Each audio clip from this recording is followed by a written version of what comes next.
I wanted to talk a little bit about money and how it really comes into play in large transition periods. And what do I mean by large transition periods? Maybe we are going through a divorce. Maybe we are going through the loss of a job or even the loss of a loved one. First of all, people really disconnect the money side from the emotional side, right? So I think a lot of times people want money and emotions to be in separate boxes. They want money to exist over here. They want emotions to be over here, and they don't want the two to overlap. And the unfortunate part is that they do overlap, and they do overlap in a lot of big, bold ways. And a lot of times we discount how important that intersect is and how it is affecting our ability to really create financial mastery in our lives. It's never been more important, and there's never been a better time for you to create awareness around not only your money, but the emotions you hold surrounding it. Hey guys, and welcome back to another episode of Financial Mastery Simplified. I am your host, Jax Crider.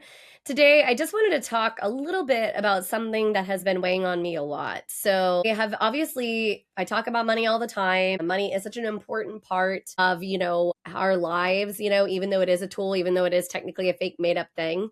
It's so important, but I wanted to talk a little bit about money and how it really comes into play in large transition periods. And what do I mean by large transition periods? I mean, maybe we are going through a divorce. Maybe we are going through the loss of a job or even the loss of a loved one, unfortunately, right? We could be talking about making a major shift in our financial picture, right?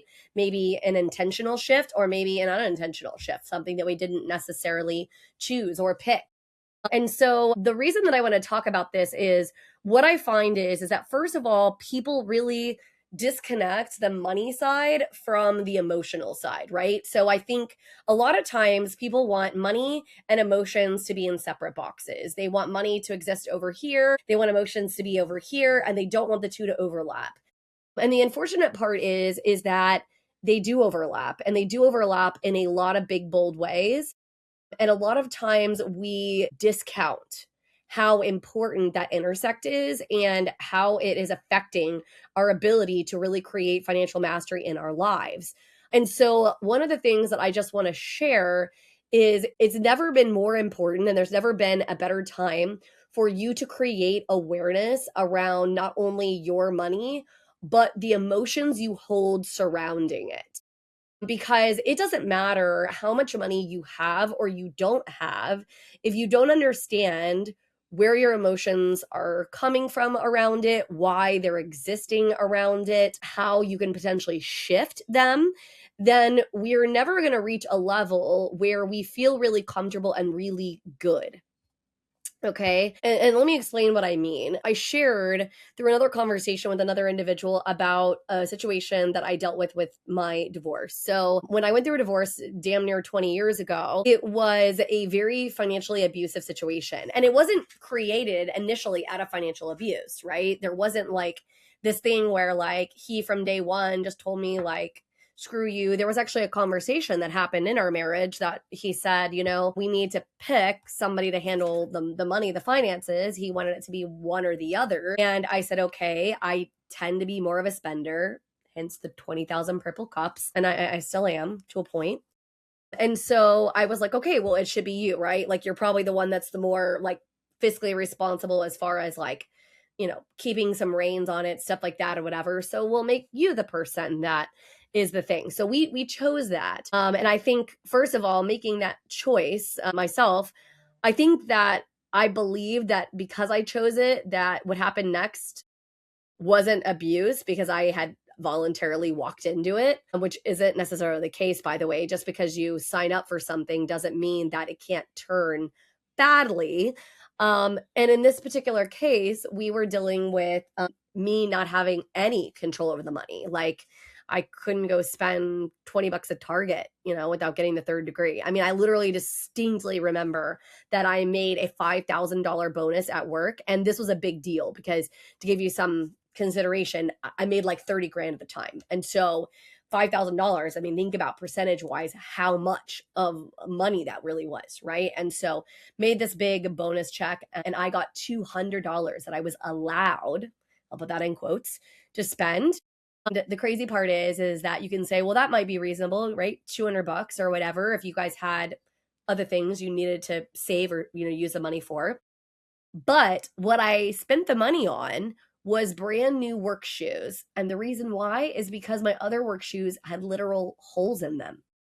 And so I hadn't been allowed to replace them because, again, I didn't have any of the control of the money, right? And so what did this create in me? Well, this created some trauma, right? Some frustration, some feeling out of control because of how little control I was holding in this situation. And so when this relationship broke, when this divorce broke, what happened to me? Well, I spent like mad because I hadn't been able to do it, because I had been restricted. I had been told, no, you can't do that. And it also had a little bit of underpinnings from my childhood because my mother was uber strict with money. Even though my father made a fair bit of money, she even made a fair bit of money. And we were in a pretty good financial picture, like growing up as a child.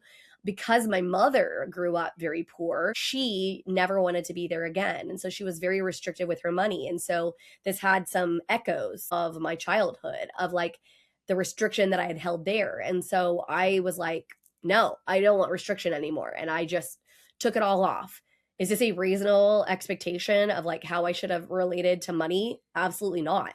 Right? I mean, especially looking back, this is not a reasonable look, but it was heavily emotionally charged. And again, I'm somebody that understood about money. I knew how it operated. I understood how it worked. And yet still, I, did things. I allowed this emotional component to kind of come up and stranglehold my ability to handle my money financially, to handle it in a way that aligned with what I actually wanted. And that's not to say that there wasn't some alignment in being able to spend some money, because I now had the ability to. But I'm going to tell you another story that might resonate with some. I can remember one very specific instance where it was an incredibly emotionally charged purchase. So first, I'm going to start by telling how we got here on the emotional spend. So again, very tight with money and my ex relationship, right? My ex marriage, like my previous marriage. And so he did not want us to buy a Christmas tree. Luckily, my mother is interior design and she had an extra Christmas tree, so she gave it to us. Super nice, right? We had a lot of ornaments like from my childhood and things like that. And then, buying a couple ornaments here and there, that wasn't very expensive. So good deal. I really, really badly wanted to buy a tree topper, right? I wanted something that represented me, us as a couple, something that was my own. Again, I had very little control over what decorations looked like in my house growing up because my mother is interior design and she kind of ruled the roost on that. So I wanted the ability to put my own stamp on my own Christmas tree. And so I asked my ex-husband if we could buy a tree topper. And he's like, no, we need to wait until Christmas is over and they discount them to nothing. And then we can buy it. And his solution was that he had a King Kong action figure and he placed it on top of the tree. And he thought this was hilarious. And in hindsight, it is kind of funny, right? This King Kong action figure on the top of a Christmas tree. Kind of a funny little nod to that movie, but it was not funny to me, right? That I couldn't even go buy like a $30 tree topper for my Christmas tree, and I had gotten the free Christmas tree and all the other things, so we hadn't spent very much money. Like, why can I not have a tree topper on my tree? And so, we split, we get divorced, and I get ready to decorate for Christmas, right? I filed for divorce in August of that year. My divorce is finalized in October, so a couple of months later. And so now I'm done. And so now, fast forward another month, and we're in Christmas decoration season, right? End of just November. And so here we are, and I go up into my attic to pull out my Christmas tree. And as I'm pulling out my Christmas tree, I see the tree topper that we bought on clearance after this, once I was allowed to buy the Christmas tree topper. And something inside me just broke emotionally. I was like, no, I'm not putting up this Christmas tree. I'm not putting up this Christmas tree topper. This is ridiculous. I want to buy whatever the heck I want to buy. And I promptly drove myself to Lowe's. And I drove myself to the hardware store and I picked out a white bottle brush Christmas tree, about the most opposite Christmas tree than the one that we had had before. And then I bought every possible fixing that you could possibly put on the Christmas tree. We're talking new ornaments, we're talking tinsel, we're talking tree topper, tree skirt. It didn't matter what it was. I just spent the money. I couldn't have cared less. And it was probably a lot of money thinking back. I don't really know. But this was a very emotional purchase, right? And I'm not saying that there may not have been a little bit of cathartic healing that was happening in that process. And I'm not even saying that I made the wrong decision. Maybe this was something that needed to happen. But what I am saying is that I let my emotions override, and I should have taken a step back to ensure that the decision I was making was in alignment with the financial mastery level that I wanted to reach. But instead, what I did is I allowed the situation, the scenario to override the situation that I was in. And I definitely have made more of these decisions over the course of time, but I have started to step out and be better about, okay, is this an alignment? Is this something that I'm looking to do? And please understand, we're all going to make purchases from an emotional place sometimes, spend money from an emotional place sometimes. And there's nothing necessarily inherently wrong about emotions or even about emotions and money intersecting. What's important, though, is for us to ensure that we do separate them enough out that we ensure that the decisions that we're making are aligned with the life that we want to live, the intention we're trying to live out. And I get it. Not every single one will be made that way, right? Like, not every single Target run or trip to the gas station or whatever it is, your kind of little point of pleasure is going to be that way. Or the opposite. Maybe you're not like me. Maybe you are somebody who kind of hoards money, right? You don't spend a dime, right? This was a situation with my Oma, with my mother's mother. She had grown up incredibly poor, lived through the Great Depression, had experienced incredible hardship, had busted her butt and worked literally like a dog. She was a dog groomer to make every cent. And towards the end of her life, here she is still hoarding some of this money. And she and I are in a conversation one day about her money and how she would love to buy a couch. And literally, mind you, these couches had been in existence since before I was born. Like, literally, there's pictures of me as an infant sitting with people on these couches. Okay. So they were older than me, and I was probably in my late 20s, early 30s at the time. So these couches have been in her life forever. And I said, so why don't you buy the couch? This is something that you heavily desire. You have clearly thought about it. It's clearly in alignment with what it is you want. And she said, well, I don't, I want to be able to leave money to you guys. I want to be able to make sure, and what a sweet sentiment that is what she wanted to do. And I said, I definitely hear that. But this is something that you worked and you earned, and you're holding on to it with really pure intention. But what's aligned with you right now is having something that you desire and something nice for yourself and something that you worked really hard for. And so, as opposed to restricting yourself and just convincing yourself that the right thing to do is just to hold on to it because you never had anything and you just want to leave a little something behind, which again, I totally appreciate. And there's nothing, again, on its face that's wrong with it. It's conflicting with this idea that I'm to a point where I'm ready to replace these couches I've owned forever. And after some conversation with her around where her emotional state was, why she was making the decisions she was making, she decided that she was going to go ahead and purchase the couch. Not because anymore it was an emotional decision, right? But because it was in alignment with what it is she wanted and what fit her. And I think a lot of times it happens all the time, not just when we're going through transitions, but specifically when we're going through transitions, these emotionally charged moments in our lives, right?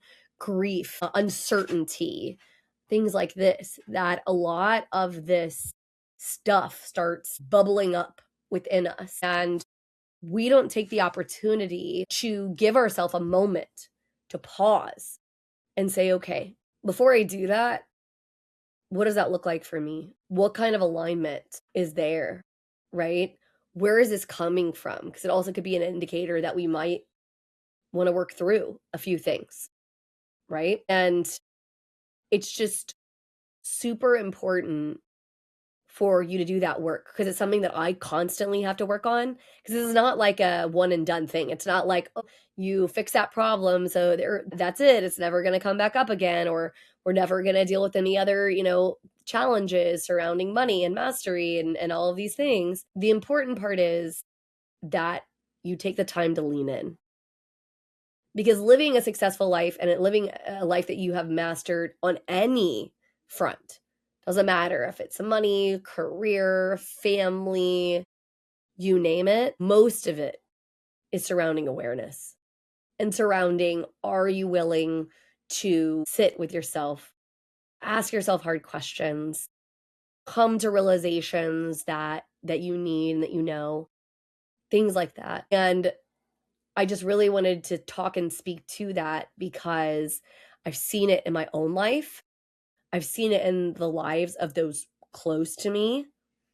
I have seen it in the lives of our mortgage clients when a lot of times the borrowing the money to buy a house is a much more emotional decision than it is about the numbers because the math is the math and it tracks the way it tracks. Like, not me, not you, not anybody else gets to change that, but how you make the decisions surrounding it. Why are we making this choice?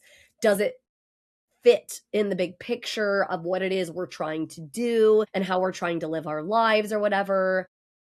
That is the part that we so often don't take the pause. We're running so fast and so hard and so on the hamster wheel. We just haven't taken a moment to pause. And I'm guilty of that. I am definitely somebody that runs a million miles a minute. I'm sure you can tell by how fast I talk. And it's just so important. And I found my nervous system, myself, my everything just start to calm when I literally do take a few deep belly breaths and start to ask myself, okay, do I really want this? Do I really need this? Is this the right decision for me? Because my body already knows. That deep knowing is inside. And I already know. And it faces up a little differently for every person, but you're powerful beyond measure. And you know more than you think you do, even if you don't feel that way at the moment. I promise. And so, again, just remind yourself, first of all, give yourself some grace as you're coming to awareness and you're going through processes or whatever, right? Try to separate out some of the emotional pieces of money when you're trying to make decisions, especially big ones. I'm not telling you that every decision you make that's 20 or 30 bucks, you need to like overanalyze it. So please don't misunderstand me. That's not my intention here. Don't get stuck in the overthink too badly. But what I am saying is take the time to think it through, to ask yourself questions, to ensure that the life that you're living from a financial aspect is the level of mastery you're looking for, that you're walking down the path that you find valuable. And so hopefully this episode of Financial Mastery Simplified was helpful. And if you are looking and you're going through some transition periods and you need a little bit of help, please reach out. Don't struggle through it on your own. If you need resources, I promise we have them, whether it be us specifically that can help you or whether it be that I have a person to connect you to. I promise there are ways that you can find this awareness, find this alignment, ensure that you are walking down the right path. Hope to see you again next week on another episode of Financial Mastery Simplified.